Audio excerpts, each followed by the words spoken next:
This is VRoc. This is VRoc. This is VRoc. This is VRoc. This is VRoc. This is VRoc. This is VRoc. This is VRoc. Chops.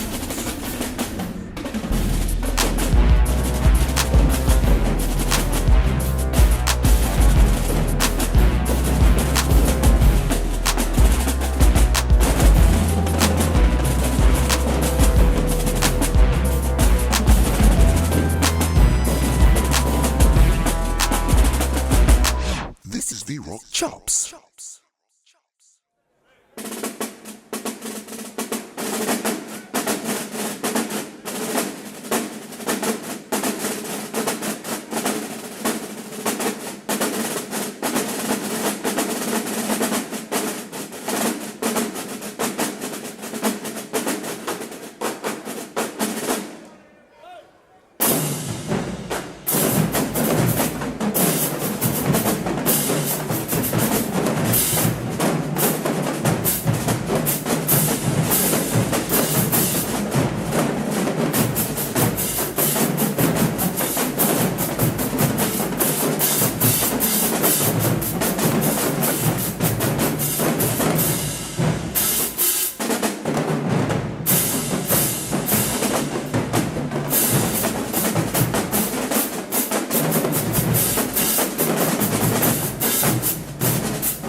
All right, what up, Top Nation? We back with another one. We got my bro Meco Shoulders in the house. So, man, go ahead and clap your hands.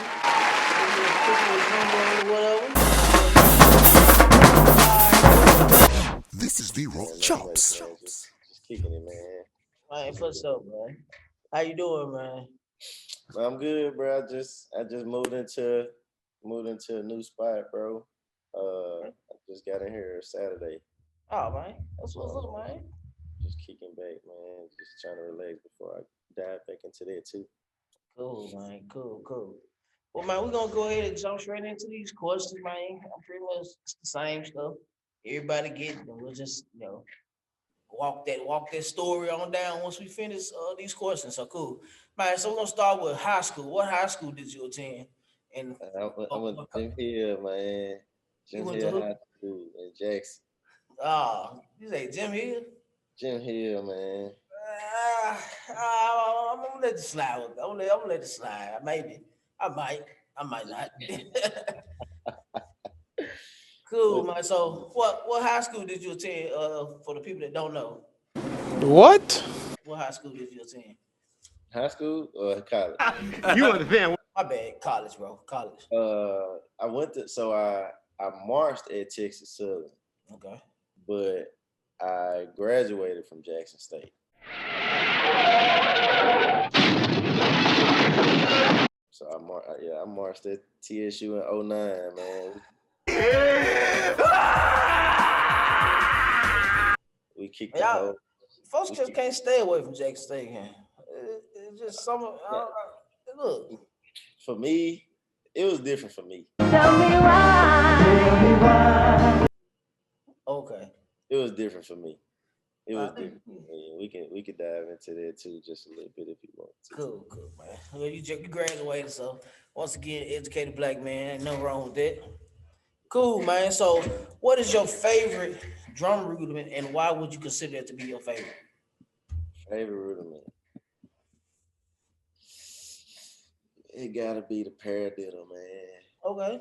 And I say the paradiddle because you can do anything with it, bro. Yeah. Like you can literally transform that joint into whatever you want it to be. You can Mhm. make it, it could be easy, it could be complicated. You can, I don't know. It's just so much. Like I used to just challenge people with paradiddles only, Yeah. paradiddle rudiments only, Yeah. just to see what they really, what they really about. Yeah. That's what's up, man. That's what's up. All right, so we all have the moments in life where we kind of figure out when we're gonna, pursue something for real. So what was that moment for you when you realized, hey, I want to play drums. I'm gonna stick to it. This is what I want to do. What happened? Uh, so I used to play drums at church. You know, I started. When I was a kid, I saw my mom playing drums.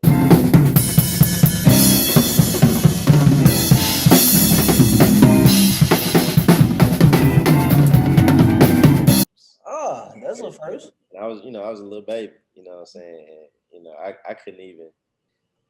I probably couldn't even walk. Yeah. But I saw. I knew that I could do that. You Mm. know, but down the line, I was playing drums at church. And then I used to see Jackson State or whatever. And then the movie Drumline came out.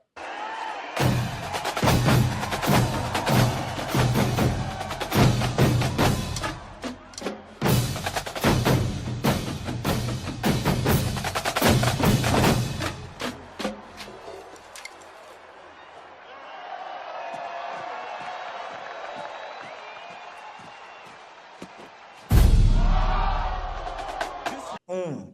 When Drumline came out, I'm just like, dang. I'm like, these folks, I thought it was real. So Mm-hmm. to me, that probably was some of the best stuff I had ever seen. So, I ended up literally teaching myself how to play snare drum just Yeah. by watching that movie. Man. And, I just took off from there, bro. Like I got in the marching band. Well, I got in beginners band that following year, and then I marched my 8th grade year. And then I marched out through high school. Cool, man. I Got think Chop, he said Drumline was one of the ones that got him. Drumline helped a lot of people.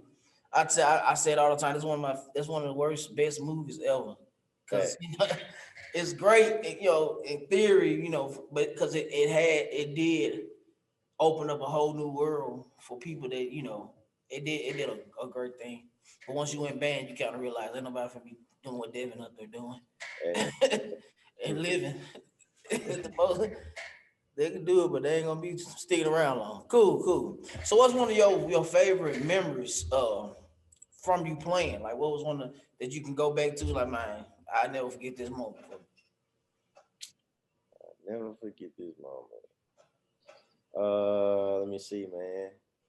I got a couple of them, but Okay, go ahead. Give them up. I ain't gonna lie. I ain't gonna lie. My time there was short lived, but it was when I was in the band at Jackson State, Mm-hmm. and I think we had just got.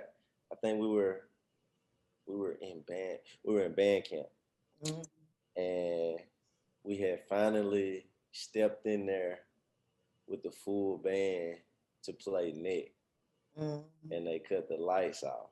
Mm-hmm.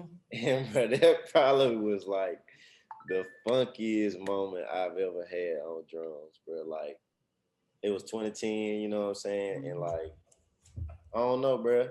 I ended up going through my drum head in that very moment, but it was like, I don't know, it was blissful, bro.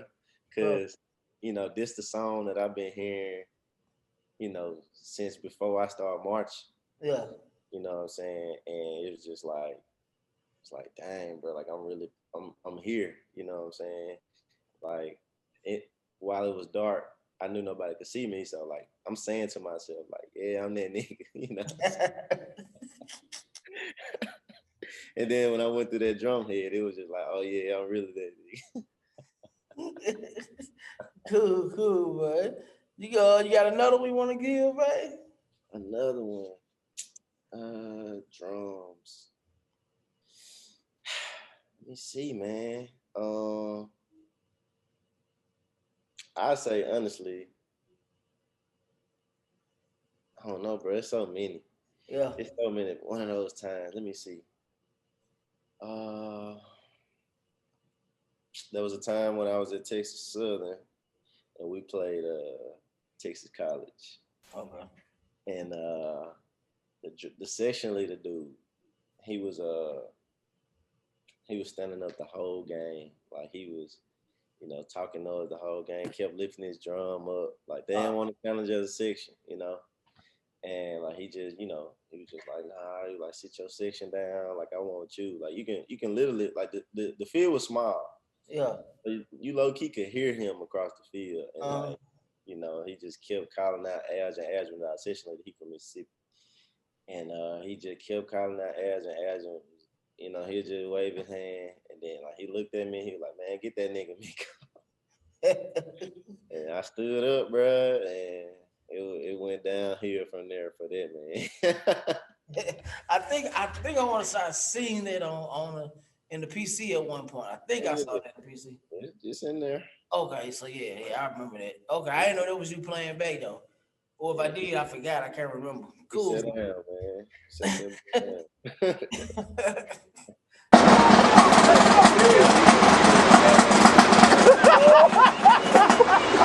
Dang, you sit down.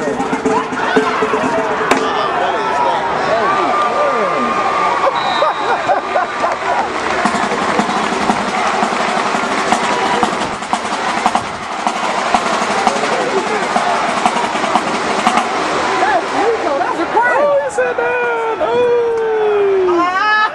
Keep going. Finish him. Finish him.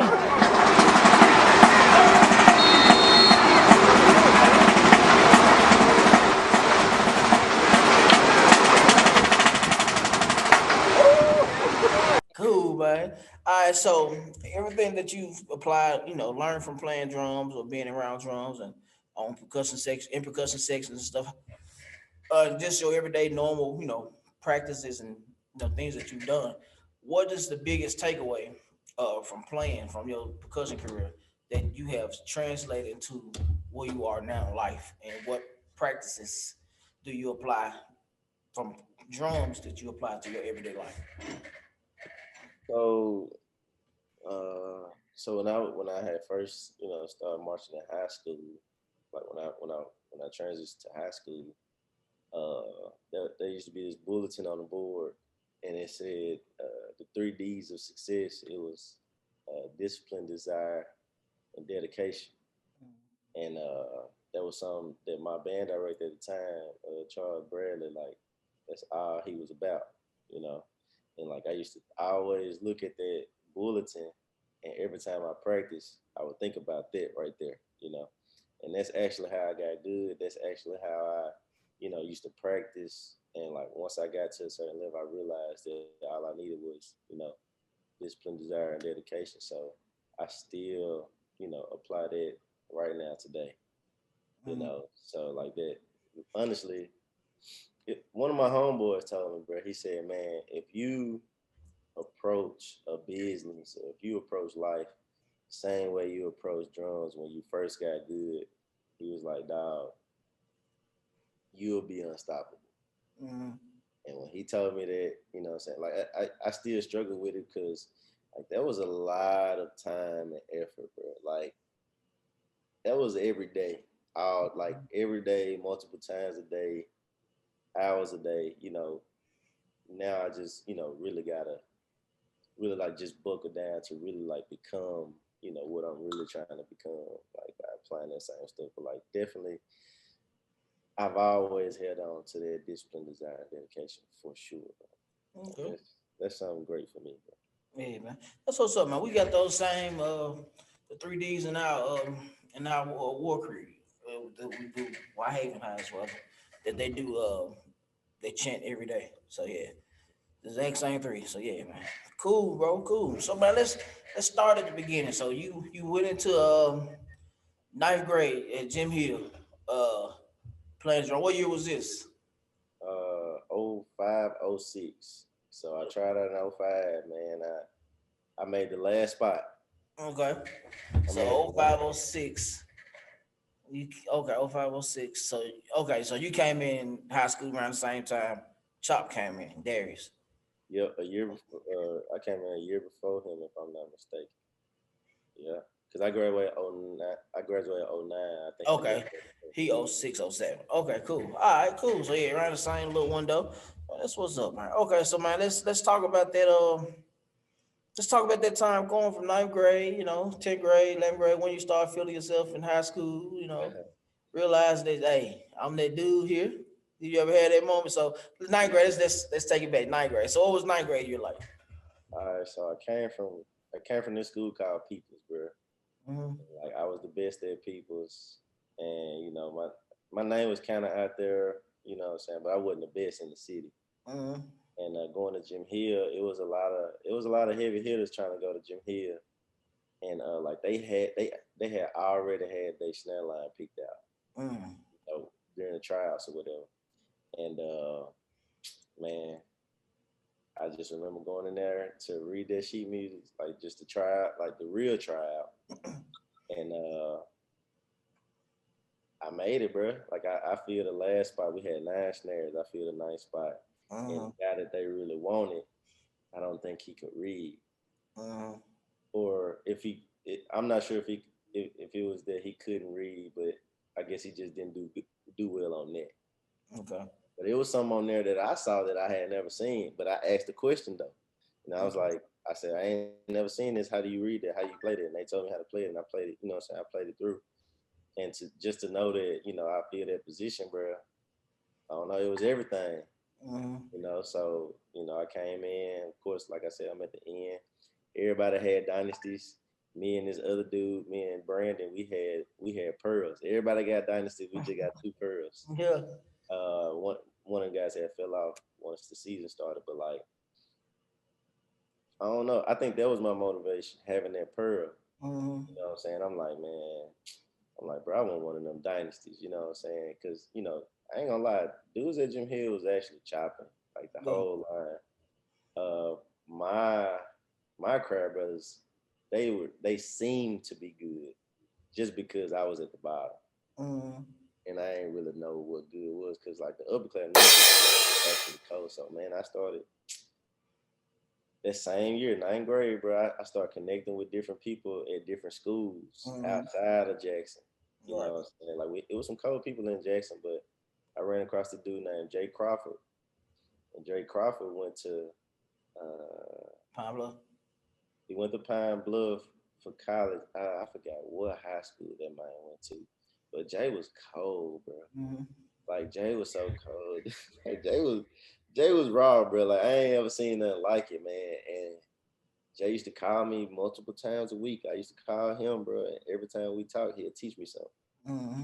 And like he taught me how to start like really manipulating rudiments. You know what I'm saying? He'd just tell me a rudiment over the phone. It wasn't no FaceTime. He just telling me Right. stuff over the phone. And like he made sure I knew my rudiments. He'd give me stuff to try. And I just took that and built it on. You know what I'm saying? Like Mm-hmm. me and Jay will be on the phone. He playing with his fingers. I always talk about that. He used to chop on the phone with his fingers, bro. Like I have my sticks, and I think he got. I be like, bro, I thought you said you ain't had no sticks. He like, I don't. I'm playing with my fingers. I'm like, dang. But yeah, man, ninth grade, dog. Ninth grade, all that happened, bro. I guarantee that following summer during band camp, I was challenging one of the upperclassmen. He was cold. And like I had showed him that day in front of the whole section that I was cold now. Yeah. There's a new sheriff in town.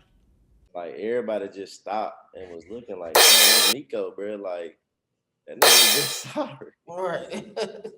But I practiced, dog, and I Man, nonstop practice. I'm gonna tell you what's funny. Like I find it funny now that the kids have so many resources that they do not everybody, but a lot of them do not explore. Yeah, We like I say, during your time, my time, we didn't have social media or we had YouTube on a small spectrum. It wasn't no drum videos. It wasn't as much emphasis on drum things as it is now. When we were in school, man, and you talking to somebody over the phone, like I know Chop and Brando, Lil Brandon and not Brandon Christian and L5, Keenan, Dre, all them, all they used to do was talk on the phone. And then if they weren't on the phone, then they'll link up with each other. Or even with me hanging out with Potts and stuff, we used to go to his house and all this stuff. And we all just, he had the resources for a lot of stuff because that's what they did, like videos. But man, the resources now compared to back then, you had to work more. And that's probably why this generation don't appreciate it as much as the older guys, or don't fight feel don't be as prideful as the older guys because it's there. When it's handed, when it's right there for you, you don't really value it. When you have to work for it, it's totally different, man. And so that's crazy. Like, it ain't crazy. It makes more sense. It's like, okay, we ain't the only one going through this same type of little thing. Back in the day, everybody talk over the phone. Pretty much that was the only source of communication. But yeah, as time evolved, you think it get easier, they get better. They better. What's crazy, they're more advanced on the advanced stuff, but kind of slow on the 40. You know what I'm saying? They're like, what? They can't play. Like, I found it, even with Wahave, like, they can play. Like, we'll teach them stuff, and I teach them something so simple. It's like they mind like can't process the simplest thing. Like, hey man, this is too easy. My brain ain't functioning, so they can catch on the difficult. So I'm like, how does that work? You know what I'm saying? But yeah, man, cool. It's crazy. That is crazy you say that because they definitely. I don't know. I think it's something with their minds, bro. Like when they hear something hard, it's just like, oh yeah. Yeah, they work. Yeah. But when it's easy, it's just like it's kind of like it sounds easy, so it's kind of like they're a little slow to grasp it. I know. They ain't motivated to catch it, but it's actually fire if they just do it. All right, yeah, it's crazy, bro. It's a lot of people. There's a lot of kids like that. The easy stuff is so they mind. They mind. I guess that's the ADHD thing. You know what I'm saying?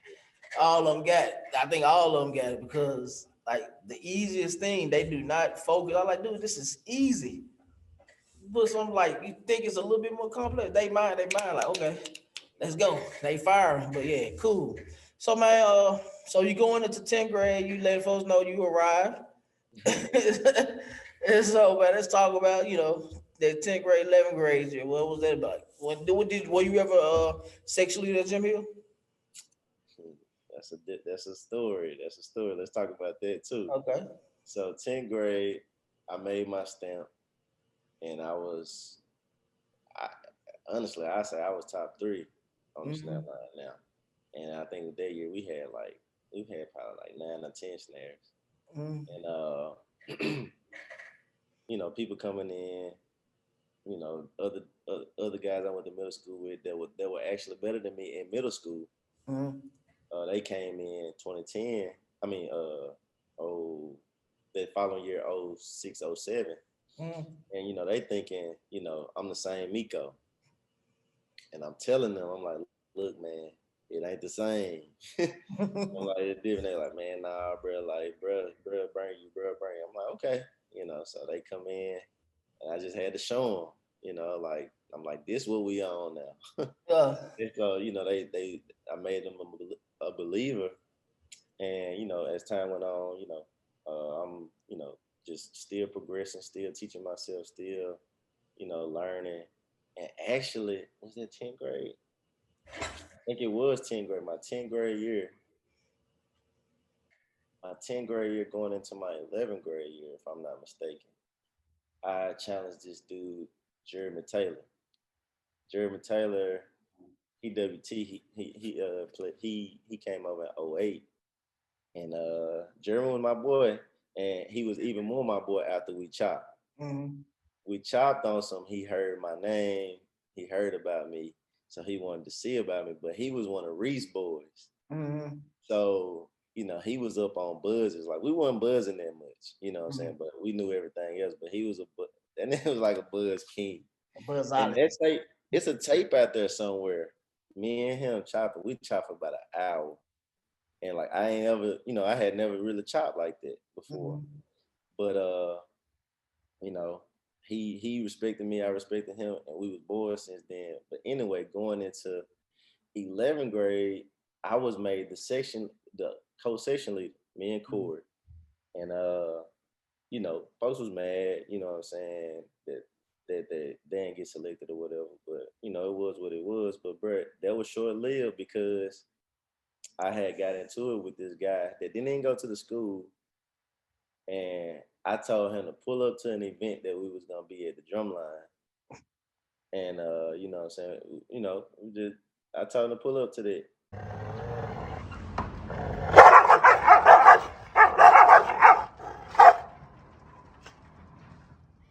And my mom, I don't know, she didn't respect my privacy, bro.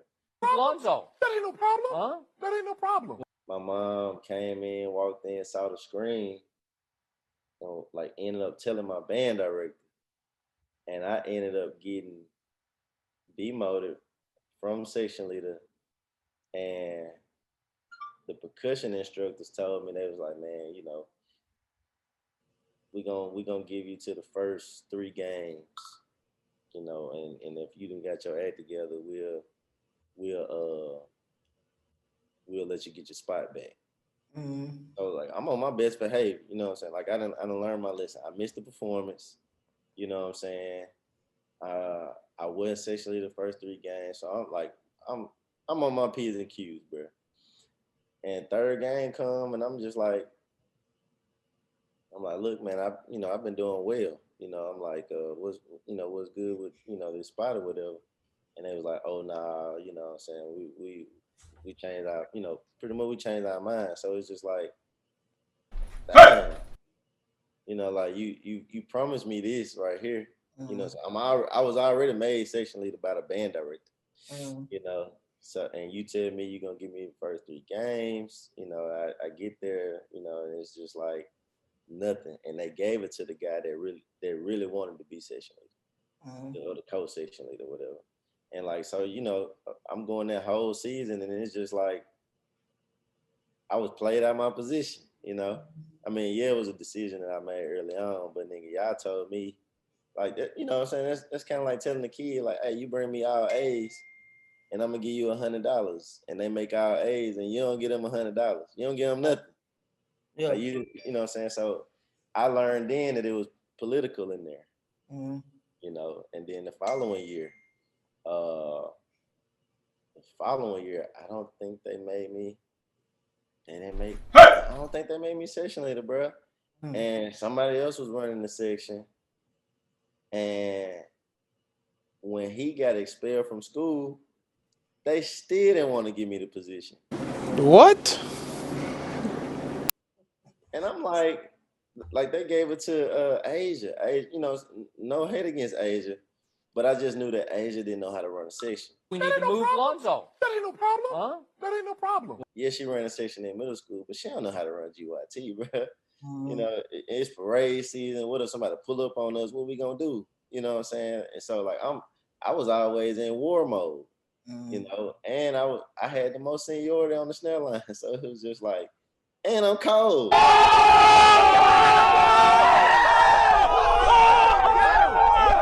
I'm the coldest nigga in here. Can't nobody burn me. Nobody want to see me on this line, and I'm breeding these folks. Everybody on the snare line, I'm making them, bro. So it's just like everybody listens to Meco. All right. I knew that. I believe that with my whole heart, bro. And like I used to get people out of trouble in school because they were just so hot tempered, and I just knew how to talk to them. You know what I'm saying? So when it came to the section, that was my baby, bro. I had did all this preparation.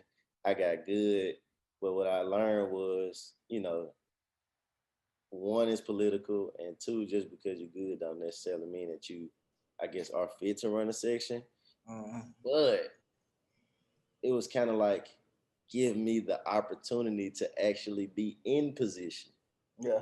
You know, because you gave it to me, you took it away from me, and you never gave it back. So I was never nurtured as a leader, mm-hmm. of the percussion section. So they robbed me, bro. He ain't lying. They robbed me, dog. I guess in a sense though, regardless of title, you know, you don't necessarily need a title to be the leader, because like you say, they listen to you regardless. So technically you still were the section leader, just not title wise, I guess. You know what I'm saying? You still had the influence of the section. You still able to give people instructions, still able to make sure people did what they were supposed to. So it worked out in the long run for you, man. You know what I'm saying? I know it may not been the ideal way, but you still got to just do, man. I believe. Oh Cool, yeah, man. yeah, for sure, for sure. So you are from Jackson, Mississippi, went to Jim Hill. Right. Uh, your stadium. Now this Maryland. Let's break down this demographic. So I know of I want to say five schools. I know Jim Hill, Merle, Callaway, Provine, Forest Hill. I Yeah, think it's Leland or something like that. Lanier. Lanier. Okay. So how in retrospect, how far are these schools from each other? Man, Provine. We can hear Provine practicing. Okay. So like, why have Provine, yeah, okay. Provine right down the street. Murrah, Murrah a couple of miles down the road. Callaway, Callaway and Murrah. I mean, like Callaway way across the city. You know what I'm saying? Wingfield was not too far from Jim Hill. Forest Hill not too far from Wingfield. Okay, Wingfield and Forest Hill are rival because they right there. Okay. So I right never on heard. the road. Jim Hill and Provine, we right there on West Side. So we rivals. Callaway and Murrah, they down the way from each other. Lanier, I'm not sure who Lanier's. Right, I think Lanier everybody rival to be honest. Like all the big schools for real. Yeah. Uh, who else? It's another school that I'm missing. It must not be good. Okay. Who else? So I can't even so think about it. were you guys in when I was in school? Pretty much everybody in the city. If you played music, we had the All Star band, and so we kind of knew, everybody knew of each other from different people from different schools. Did y'all have that same type of situation where y'all were, cool with people from other schools, or was it like, nah, we here with us? Um, Somebody in an all-star situation or No, overall? just in general, because I don't think that Jackson didn't have a summer All Star group, did y'all? So we had our city, right? But it's like the concert and stuff, right? hmm Yeah, So, but during the season, it had to change over time right. because at first it was like games, bro. Like it was like section versus section. Yeah. Like you might have a partner that's over there, but it's just y'all. Like it's just y'all. Hmm. Like when it comes to the full section, it ain't no, you know, hey, this my boy. You know what I'm saying? It's like it's hey, F them. You know what I'm saying? Like it was literally like this. So I think it took time for people to actually like really start respecting each other for being good at one point. You know what I'm saying? Like folks just didn't like each other because of the sake of not liking each other through middle school. Mm. You know what I'm saying? He think he the best. He think he the best. It's just like everybody's good. And a lot of people didn't get that until like senior year. Okay. So Like even in Memphis from 10th grade to till probably the last 5, 6, 7 years, I ain't have those type of problems. You know what I'm saying? Because we everybody knew each other. You know what I'm okay, saying? And we all, shout out to Kentrell Davis and Mike Cowens, James Thomas, even Mr. Newsom, Mr. Warren, like at one, you know what I'm saying? Mr. Banks. We like you said, we had the like y'all had all city, we had the concert thing. I forgot what we called it. Kyra mentioned it. I forgot the name of it, but we did have like a concert thing with all the high schools in the city, especially like the urban high schools. We got together doing concerts, so we knew each other like that because we had somebody's school, and then the summertime we had All Star. It was before Mass Band. Mass Band came way after me, so we were communicating and in contact with people from all over Memphis that played show style drums from Whitehaven all the way to Raleigh. You know what I'm saying? That we all people knew each other. You knew at least 2 or 3 people from each school. So man, I was just wondering because I don't know. Like I said, I don't know the demographic of the proximity of schools between each other. But did you all have like relationships with people at other schools? And you said like maybe one or two people, but it was like a forget y'all. Even like Whitehaven Fairfield is a rivalry. But it was only when we played afterwards, especially on my time. Afterwards, we were tight, even up until like 2010, 2011. It was just, we were tight. They used to go to IHOP. Well, we used to go to IHOP after every event and all this stuff. So cool. I was just wondering, bro. So man, let's talk about this. So like I was saying, you from Jackson, Mississippi, Jim Hill. You grew up with Jackson State. That your the first school you went to was not in Jackson. Why? What made you pick Texas Southern over Jackson originally? Man, what was it? I think like deep down within myself, I wanted to try something else. Okay. My heart was with Jackson. I was expected to go to Jackson. Like people was banking on me to go to Jackson, but we had, we kind of had a pipeline that fed Right. Texas Southern. Oh, So Texas Southern. it was Oh. like, I'll be real with you, bro. In reality, WT don't like GYT people. Oh, okay. So I was gonna be my next question. Why? Because it's not a lot of people from Jim Hill that go to Jackson. I mean, they are, but just me observing and yeah, like it's little sprinkles. They go over there and sprinkle. So it was like at that point, at that time, like they was, but they was looking out for me though. Like they was expecting me. You know what I'm saying? Like they call me like the golden child, right? But I know that was like two sided because like yeah, you good, but yeah, you know what I'm saying. So not even, but Texas Southern also threw me money, right. and they threw me. We all know Jack State ain't got no money.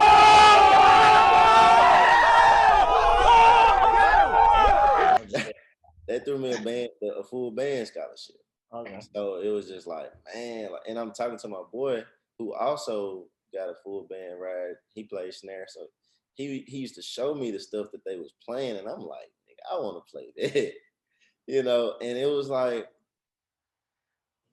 I made that decision at the last minute, dog, because I definitely tried out for Jackson State, but I don't know. I don't know. I think I got hooked by that material, and it was Houston, so I'm like, man, it's one of the largest cities in the nation, one of the largest states in the nation. It's just like I want to see what it's about, And then I ended up going, and I was kind of banking on the band to be good, Mm-hmm.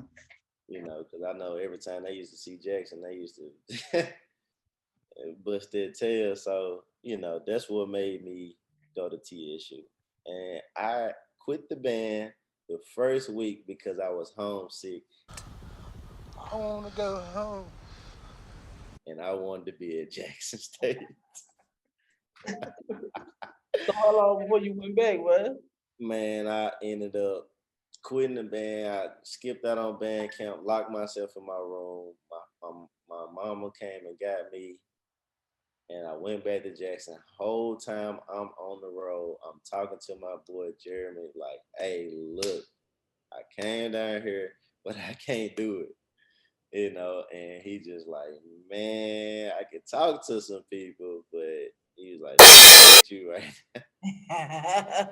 So he just like, man, he was like, I don't know. He was like, I'm gonna try, but it's gonna be hard for you to try to get on, And they had a lot of crabs on snare, But I was coming at it. I was trying to come at it from a standpoint, like in my own mind, like, man, I'm better than all of them. You know what I'm saying? And like, I'm the ideal person for y'all. Like, like don't be modest. I'm the best ever. I'm the most brutal and vicious and most ruthless champion there's ever been. There's no one can stop me. Lynx is a conqueror. No, I'm Alexander. He's no Alexander. I'm the best ever. There's never been anybody as ruthless. I'm Sonny Liston. I'm Jack Dempsey. There's no one like me. I'm from Nairclaw. There's no one that can match me. My style is impetuous. My defense is impregnable. And I'm just ferocious. I want your heart. I want to eat his... Okay, so I'm just like, I'm the number one pick over these guys, whether I went to Texas Southern or not. You know, I was only there for a few days, but look, man, I'm trying to come here. Man, you won't believe some of them text messages that came to my phone. While I'm on the road, headed back to Jackson, it's just like, man, you may as well just try again at Texas next year. You know, don't come here. We not second to nobody. I'm just like, man, this is band camp. But like, bro, I didn't respond, you know, and I ended up talking to Mr. Rockwell, and he was just like, you know, we don't have any spots. We got a lot of, got a lot of freshmen on snare and blah blah blah. So I'm just like, man, so like I was sick again because it's just like, bro, I done pretty much based my whole life around this right here. Yeah. Yes, I ended up going to TSU, but I realized this is what I want to be, blah, blah, blah. So I'm just like, I'm going to sell. Yeah. So the band director was reaching out to me from TSU, and I'm just like, well, I'm not finna not march. You know, not finna just sit at home. So I ended up going back, and I ended up marching, bro. Okay. Cool. Listen, I don't know. And I'm not taking a shot at Jackson at all. I'm actually giving them props. I don't know how or where or how they find so many drummers. I'm talking about a couple years ago, man. It was they get so many, and I don't know where they come from, because when you look at schools and what the numbers are for the schools, it don't match up to what these freshmen, coming. I'm like, where are these folks coming from? I can't figure it out. I'm gonna find out. Man, I'll tell you what it is. People, man, there are kids out there that was just like me. Yeah. They had a dream, and that dream was awakened, or that dream was brought about because they saw Jackson State. Mm-hmm. And Jackson State just got a look to them, bro. Like, it's the look, it's the togetherness, dog. Like, when you see them folks, everybody on one accord. Everybody look the same. The stick, even down to the stick taping, bro. Yeah. Like, I used to look at those sticks, and when I was a kid, I was just like, bro, how y'all do that? You know what I'm saying? Came from Whitehaven. And so Whitehaven. like, I don't know the history. I don't know the history at all. But just seeing Jackson, hearing Jackson, like the sound of them drums, bro, up close, far away. Dude, I used to stay in South Jackson, South Side, bro. And Jackson State was in West Jackson, downtown down there. And like, bro, I used to just go outside and just kick it. And I can hear these folks, bro. Like, I can hear the band, nigga. I can hear, of course, the section, and I used to just sit out there, bro, just listen to Sid Reed, bro. Yeah. I knew when they were marching back from the band, from the field to the band hall, bro. And I used to just sit out there, bro, just to listen. And so kids from out of town, they'll dream for something like that. And to get the opportunity to actually go, they go for it, bro. And some of them folks end up playing a whole different instrument. Yeah. Yeah. I remember. Speaking of different instruments, okay. Gordon and Bell in 2010 tried to get me to play tenor drum. It was, bro, like, it was a spot. Listen, bro, I had already made snare. I had got into some trouble with Dr. Murray. And I missed, I think, the first 2 games. I made a bad decision. I ain't gonna lie, I made a bad decision. But I came back. These boys out there on the rail. I walk up, and boy Courtney say, Hey Meco, uh, would you want to play tenor? I'm like tenor. I'm like nah. He was like, so if I gave you an ultimatum to play tenor or quit, you would quit. He's like, I get you right. I said, yeah, I quit. He's like, okay. And then I just went on and learned the song. I'm gonna go back to your point about you being in Jackson and listening to hearing Jackson State from your house in Okay. Jackson. Yeah, man. When I made my decision to go to Tennessee State, TSU located in Nashville, and I used to sit outside my porch in Memphis, and I could hear them folks from Nashville to Memphis He ain't lying. all the way. Yeah. Yeah, bro. TSU that loud. Got him! Got him! Killing. Ah, yeah, nah. That boy said for real. Well, yeah, man. Shout out to Courtney Bell, man. I had to realize how far they were. I say for real. Nah, man. Shout out to Courtney Bell. He was a bad boy in the tunnel drum, man. Hey, that So thing. Oh, let's move on a little bit forward. So I think you did Jackson State in 2010. And then you did so yeah, man, you went to Jackson 2010, and then some things happened and all this stuff, but they say, regardless, you marched to Texas Southern, cool. And then you went to Jackson, you made the section at Jackson, cool. And then but I don't think you did a full season at Jackson. Is that correct? man. So when I went in 2010. I had from day one, I had a bad day. Yeah. Day one from the start, bro. Like my mentality was, I'm in college, so I could wear whatever I want, you know. Mhm. So I went to try for went to try for the drum set. They had like this drum camp, and my shirt said it was a movie called Kick Ass, Mhm. and my shirt said, "I can't fly, but I can kick your ass." Mhm. And it was from the movie, so like from that day, nigga, Miss Dr. Murray saw that shirt, bruh, and that man chewed me out for my shirt, bro. Help me! And I got in trouble after the tryouts. You know what I'm saying? They gave us the feedback. He got on my tail about that. He told me he had called my band director, like, to check on me, see, get my stats. And High school or at Texas Southern? he, huh? In high school or at Texas Southern? This was okay. So in 2010, No, you say he called your band director to get your stakes. I'm saying he called your high school band director or oh nah, he called a band director at TSU. for real? Yeah, bro. And he was like, your band director told me about you, blah blah blah. This is name with the woo. And I was just like, damn. I couldn't even say nothing. So fast forward, I make it through band camp, and I ended up finding out that I wasn't in school, and like a day and a half, I missed practice. And during that time, I went to a game. I You went went to to a game? a Jim Hill game, Mhm. and I got spotted, and me and some more people, and bro, I ended up going back to practice or whatever. Cool, dog. When was this? First of all, even before that, bro, it was a big thing about not talking to old heads.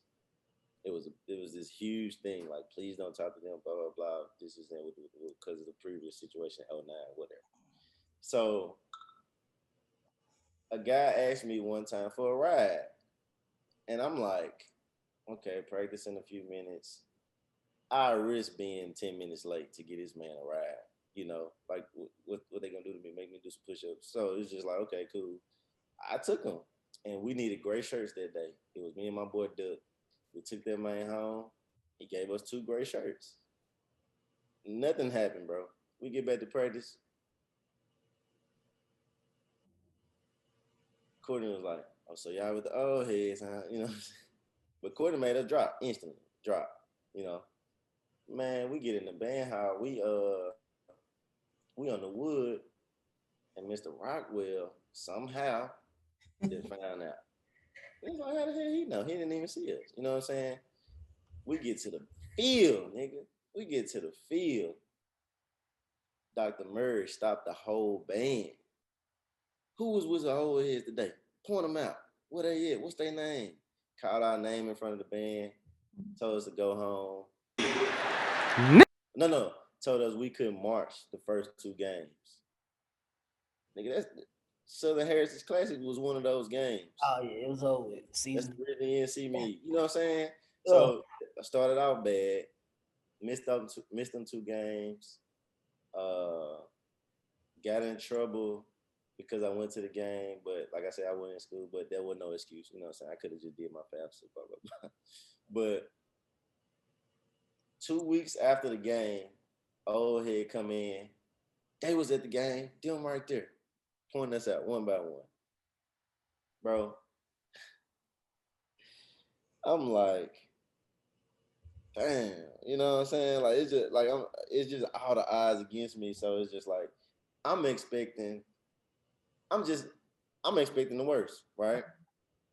My mind is not going to I'm finna be in Mr. Murray office, Dr. Murray office, and I'm finna get kicked. I'm not even thinking about getting kicked out the band at all. You know what I'm saying? So this happened. They started, they turned up the PT. I'm talking about they put the PT on 100. We'll play some. Man, drop these drums, man. We push up, pick them up, play something else, hold the drums out. Like they was just going crazy, bro. Because we went to the game. I get it, cool, that's fine, punish. In my mind, I'm like, punish us, like punish us. We did, but I get it. We went to the game, blah, blah. Nobody knew we went. Now they getting punished. I know they mad at us too. Cool. Man, even after that, bro, this man gonna say, man, I can't take it, man. I can't take it, man. Y'all come with me. Y'all come with me. Take us to Dr. Murray's office. Who said they couldn't take it? Ken Bradley. Oh man. Let me tell you the history about this man. And I hate the name drop, but he a sucker for what he did, bro. I knew this man from when I was a little kid, bro, because my mom drove buses. Mm-hmm. My mom was a bus driver. He was a bus driver. Oh. I knew him and his lady, bro. Like, this nigga GYT. Mm-hmm. My senior year, he used to come up, man, I can't wait to see y'all. I can't wait, you know what I'm saying? I can't wait for y'all to come up there, blah, blah, blah, blah, blah. You know what I'm saying? Like, knew me when I was a kid, bro. Knew me coming up, bro. But when I don't know, he was a whole different person, bro. Like, for me, it's just like, if I know you, if I done knew you since you was a youngin', I wouldn't dare jeopardize you getting put out the band. I don't care what you do. Mm-hmm. But you do that, you know what I'm saying? Dr. Murray instantly told me to go home. You know what I'm saying? You had three infractions in the first 2-3 months of school. 3 or 4 infractions. Bro, listen, man. I'm in there, bro. I'm in there. I ended up leaving, dude. I came back when I had that incident with Courtney. Well, not incident, but that's when he tried to put me on tenor. Okay. Tuesday. The game Saturday, we finna play Gremlin. It's the 4th game. Mm-hmm. I'm excited. I didn't talk. No, I talked to Mr. Rockwell. Mm-hmm. Rockwell is like, look, man, you can't have any more hiccups, man. Any more hiccups, we're gonna have to let you go. I'm like, cool. So I'm good. I'm on my P's and Q's. Tuesday go by, I'm good. Dr. Murray see me in everything. Wednesday go by, I'm good. He saw me in everything. Mm-hmm. Thursday, we had we had an anti-hazing seminar. This whole section went in there. We put, we in the classroom, band directors up there like a panel. And I'm sitting there, bro. And then all of a sudden, before we get started, is Meco Shoulders in here? And I'm right here, sir. He was like, son, didn't I tell you not to? What he say? He said, didn't I tell you to talk to me before you came back to my band? I'm like, sir, I'm like, we called your phone multiple times. Your voicemail was full. We couldn't get in contact with you. I said, so, you know, I just showed up, you know. He asked every band director. He was like, did he talk to you? Did he talk to you? He asked Mr. Rockwell, did he talk to you? Rockwell said no. I'm like, son, you might well try again next year. Tell me why. Tell me why.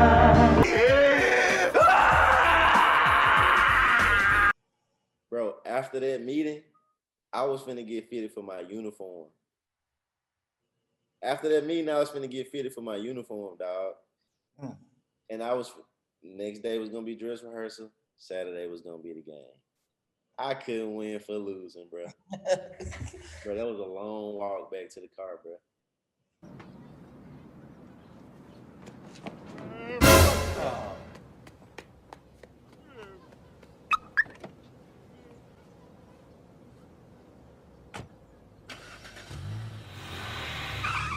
He gonna cry in the car. That was a long walk down the plaza, bro, because it's just like, damn, bro, like, I had a whole mission. Yeah. I had a whole assignment, you know what I'm saying? Like, that was crazy. Crazy moments, bro. Crazy. I got, man, when I was at TSU, I did, but right there. I got spotted at a game too. When I was at TSU my freshman year. And dude, it wasn't bad. It wasn't the fact that I was at a game, because we don't care about stuff like that. My TSU don't trip like that. Like if we go to a game on our weekend off, okay. But I went to Jackson versus Alabama State game. You know, I'm thinking, I'm cool. Ain't no way in the world somebody gonna spot me in Jackson. And so what I decided to do was, you know, I'm going to the Jackson game, you know, so I'm gonna represent my school. I put on the my TSU band shirt, no problem. I put on my jacket, my jogging suit jacket, no problem. You know, that's representing. Well, I messed up. I just want, I'm glad I didn't have my red band shirt on, which is perfect. But I messed around and I had my Aristocrat band headband on. And dude, I'm walking through the game. You know, I was thinking about it, like, should I put this in my eye? Like, something like, don't put the headband on. I'm like, these folks 6 hours away. Who's gonna be at this game? Jackson State and Alabama State. That's what I'm thinking. So I went to the game. My cousin played football. He was actually the starting running back for Alabama State that year. And so we went to the football game with my aunt to go see him play. So I'm going over to Jackson side. So I'm walking. I'm like, ain't no way nobody from Nashville gonna see me in Jackson, Mississippi. I got my TSU shirt on, TSU jacket, my Aristocrat band, headband. You know, freshman, you can't wear that junk outside of being with the band. Man, I'm walking through the crowd and I saw him in the crowd. And then I ducked in. I said, take it off.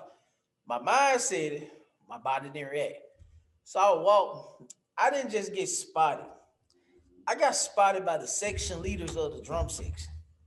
My partner Bobby and Jonathan, and there was a couple other people. And they didn't even notice it at first. They were like, hey, what's up, man? And then they said, look, man, the boys started pulling their headband, they pulled it off. I said, what are you doing with this? Like, I'm a dog. Like, what are you doing? Bobby like 6'6". You know what I'm saying? He tall as mud. Like, what are you doing with this on? We got to deal with this. When I tell you, didn't enjoy that game, I'm talking about this is the first quarter. This is the beginning.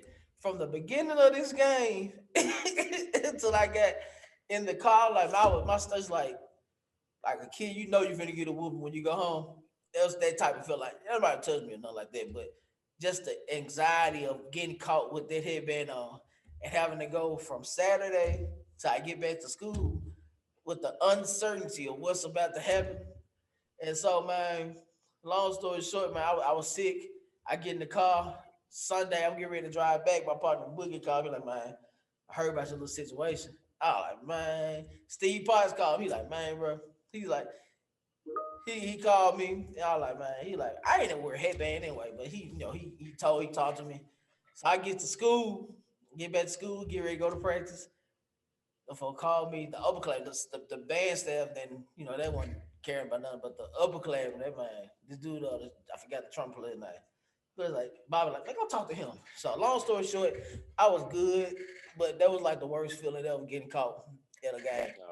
Doing what you was supposed, you know what I'm saying? So yeah, man, that was cool though. It was funny now, but back then I was so sick, man. I was like, I don't know what I'm finna do. Cool, man. So Meco, regardless of you not even, Marjorie Jackson, you did take Southern right. Your name is a household name in this drum world. And it's just a credit to you and your skill set, bro. Like you got hands on top of hands, bro. And it's shown and it's proven, you know what I'm saying? So you did the Mass Band, the Mississippi. How what was those years like for you starting out? I know like the first couple of years y'all had to adjust to taking them beats from Memphis Mass Band. And then y'all had 1 year where y'all was like, okay, like yeah, they straight. I think that was in U6 It was at Fairleigh. Crazy, man. Oh nah, that was 2013. No, that was 2012. I was on up a little bit, bro. I think at Fairleigh. You said at Fairleigh? Oh no, Yeah, I it was wasn't. in the gym. You I had the remember six yeah, snare. it was Will, Dre, and Ant on snare. You weren't Uh, playing there? I thought you had your the Chrome Dynasty. that was Fairleigh? Yeah, that was Oh, at that was 2015. That was y'all 2015. played that Gucci Mane joint. Gucci, Oh yeah, yeah, yeah, yeah. yeah, yeah. Oh, I thought you was talking about another gym when they was on the court. You know what I'm talking about? I think they was Y'all talking. in y'all in the stands against Memphis Mass Band. Yeah. So yeah, that was 2015. Yeah, man. I don't know, man. MAB was cool, real like 2011. We didn't have no direction. Yeah. We was just there to hold the pocket for the band, and that was it. We had like a solo cadence, from Merle. So But who came up with the who helped y'all get that structure? Like I say, Memphis Mass Band was running through all man, summer programs, I and think like we one was. year y'all just came out like, oh, okay. So what happened, man? I think it was like just a repeated cycle of the same old stuff, and like people just didn't know how to bring their minds together. So like it was a struggle. 2011, we weren't worried about it, but we did see Memphis because they boxed up beside us and played a cadence, and that mud was going crazy. Mhm. Like, bro, we was listening to that cadence. It was just like, nigga, we ain't got nothing that sound like that. Like, it's like it ain't even no point in like them niggas, bro. Them hoes was bumping so bad, bro. Oh my Yeah. god. And 2012. I can't remember 2012, but it was still tough to pull it together. 2013, they was trying, but it was still I don't know. It was just a hassle, bro, because one, people wasn't serious. People didn't really. I don't know. I don't think they really understood that like this was like a real competition once a year, Mhm. and like they ended up 2013. We went to Memphis and like during a little intermission, E-boy boxed up in front of us. And we just put our drums down because we didn't have nothing, bro. Oh, you talking about the Southwest? I remember that. Yeah. Bro, like it was like I'm talking noise. I'm like, bro, y'all do this, bro. I'm gonna burn every last one of y'all one by one. And then it was, I remember Chop was like, yeah, be quiet, don't say that. And them niggas ran 3 cadences back to back, and they were all flawless, bro. And I'm looking at that, and I'm just like, bro, I'm like, never again, bro. So Mhm. 2013, I mean, that same year, that next week they came there, and them folks, like, I wasn't there, and I'm glad I wasn't there because MAB tried to play back, but they ended up like running. they ran, like they was running, bro, like literally, like trying to like overplay and all this other stuff. In 2014, when I took over the section, it was just like, look, I told them boys every single day, I'm like, look, man. I'm like, we not taking the L from Memphis, bro. I'm like, look, we got the material. We just gotta execute. I'm like, all I need y'all to do is come in here learn the material, and act like you don't know the part, feel the part. That's what I used to always tell them, bro. And like that was the biggest the section had ever been. And like folks was just hungry, bro. Like it was a lot of good people that had came, but like when it wasn't necessarily the dogs, but like it was a lot of people that was willing to give it a shot. Mm-hmm. And we had the numbers, you know what I'm saying? We had the ambition, and like, bro, once we saw them, it was just like, all right, here you go. And like it's crazy because you prepare a certain way, Mm-hmm. but the way you think it's gonna go ain't always that. Oh yeah, definitely. And it always seemed like, because it used to be, we gonna play, everybody gonna play a solo, then we're gonna play a cadence. Mm-hmm. Hell nah, them folks played they solos, played the cadence, and then played another solo on 10. And I'm like, okay, here we go. So, just running it and learning like the structure of that battle, and like you just gotta get in where you fit in. Yeah. You know what I'm saying? It was a great battle, bro. I still watch that battle today. Yeah, it was pretty good, man.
Cool. So man, let's talk about what Meco is today, man.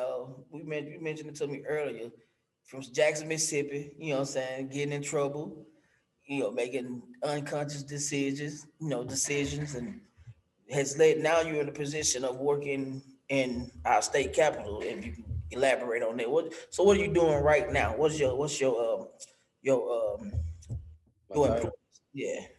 So I work as a legislative assistant for a member of Congress out of Mississippi, Benny Thompson, Congressman Benny Thompson out of Mississippi. He represents the second congressional district. I work on small business policy, energy environment, housing policy, gaming, and tech policy. So like I'm responsible for like signing him on to other members' legislation, taking care of like the priorities in our district. Like, so I meet with a lot of stakeholders and a lot of lobbyists just to get their, legislative priorities, get what their agenda is, get what their asks are, which are all, just about around, legislation that's going to help their company survive, help their company succeed, provide them the necessary funds they need during like appropriation season, and also coming up with our own legislative, I don't know, legislative, coming up with our own legislation that will help not only Mississippi but also help people in the nation overall. So you work with man. Listen, working with people of influence is gonna be dope. And I know you're gonna, if the opportunity presents itself to shine a light on band too in some sort of way with what you're doing, man. So kudos to you, bro. So you got another thing that you do that you promote for the grown